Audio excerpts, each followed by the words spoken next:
Thanks for watching Afternoon Live. Each week, our next guests live out their lives in front of their nearly 3 million social media followers, opening hearts and minds with their modern family. We welcome the authors of the brand new book, Love Out Loud, Building a Relationship in Family from Scratch, Terrell and Jarius Joseph. Thank you so much for joining us today.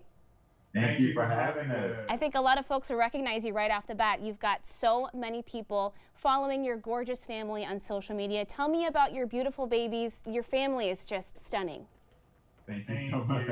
You know, it's crazy to think about, that once upon a time, like this was just a dream of two college kids thinking about one day having a family of our own.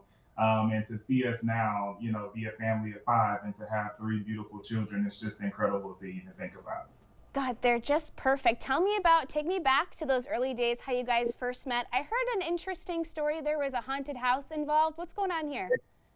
Yeah, so we actually met at a haunted house in our college town. We both were in Baton Rouge, Louisiana, where we went to school, and we're from Louisiana. But we met at a haunted house during a crazy time. There was some mechanical snakes there, and I'm deathly afraid of snakes. And I grabbed onto him, and he took that as flirting. So the rest is history. A true love story. So fast forward a bit, and you make the decision to start building your family. You guys have had a tough road. Tell me a little bit about welcoming these beautiful babies into your home. Yeah, like you said, it's been a tough road for sure. We were really blessed in the sense of that we were able to get pregnant on the first try at 21, 22 years old. And 5 months into the pregnancy, we unfortunately suffered a miscarriage.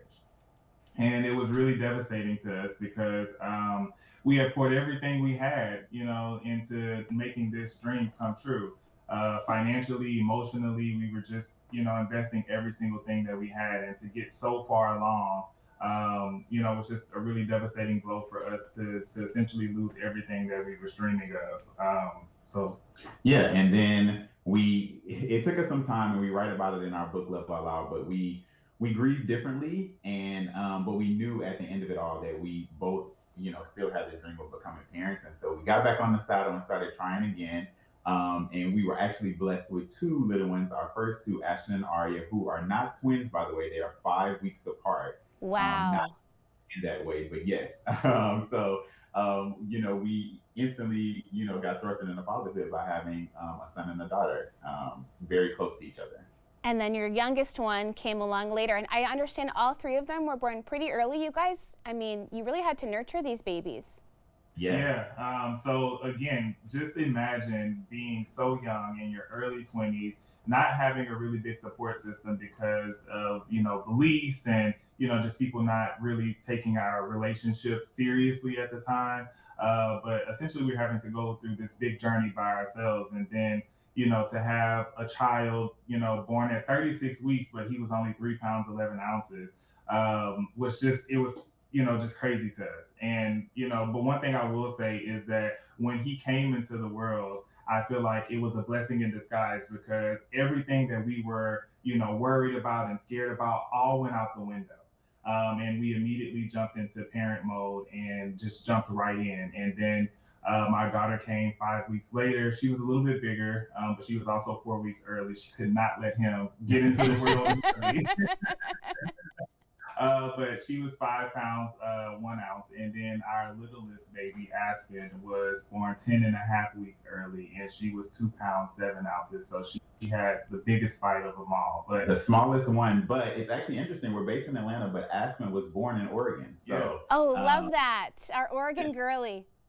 Yeah. So it was amazing.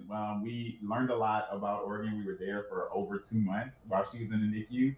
And it was amazing. We loved everyone there. It was a beautiful experience. And you guys have lots of experience with NICU nurses who are just superheroes to every single day. Tell me about beginning your family, stepping out the first few times with your babies in public. Was that challenging? Were you surprised at some of the reactions or how people took you both in?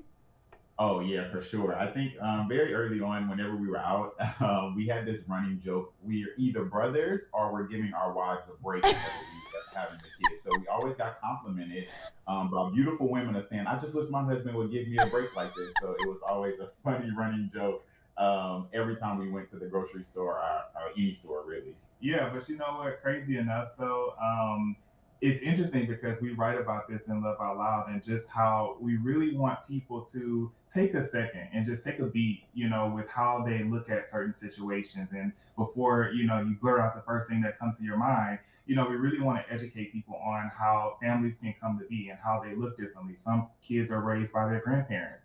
Some kids only have a mom or only a dad. Some people have two moms, two dads. So we really just want to educate people with Love Out Loud just on how to approach different situations because the world is changing now. It's a great point. I mean, as you said, even people who are trying to give you a compliment were making the wrong assumption about what was really going on. So take me to the process of writing the book, because it's kind of part love story and it's part the roadmap that you guys wish that you had had a decade or so ago. Yes. And so I think it's very true to how we show up on social media. Our platform has always been about normalizing and again, just becoming visible, being the representation that we didn't have. As Jarius stated, we were young when we started this journey. We were fresh out of college, knowing that we wanted to start a family. And we didn't see a lot of people who looked like us going through this journey, and we didn't know how to deal with the ups and downs of surrogacy, especially miscarriage, on top of having a same-sex relationship and navigating the waters of that. And so we wrote Love Out Loud with the intent of just sharing lessons and things that we've learned throughout our journey in hopes that it helps someone else who's coming up, who's looking to build their family as well. And then also part of that too is I think it's really important, to be visible and to have like that representation from a very positive perspective too. I think oftentimes in the media we get, put into certain boxes where it's a very limited view of what our entire community is made up of. A lot of people in our community desire to have family, especially because a lot of us unfortunately don't have the full support of our family. So being able to see another couple like Terrell and I being able to have a healthy relationship and to be able to navigate through those waters of marriage, which can be ups and downs, all through it. But also building a family and having that unconditional love that many of us in the community crave is just something that we really wanted to give back to everyone. Well, it's a beautiful act of love and a gift to leave to those younger generations coming after you and coming out during Pride Month, no less. I hope you have lots of time to celebrate, and thank you so much for joining us today. Thank you for having us. Of course. The book again is Love Out Loud, and we'll have more information on our website at katu.com.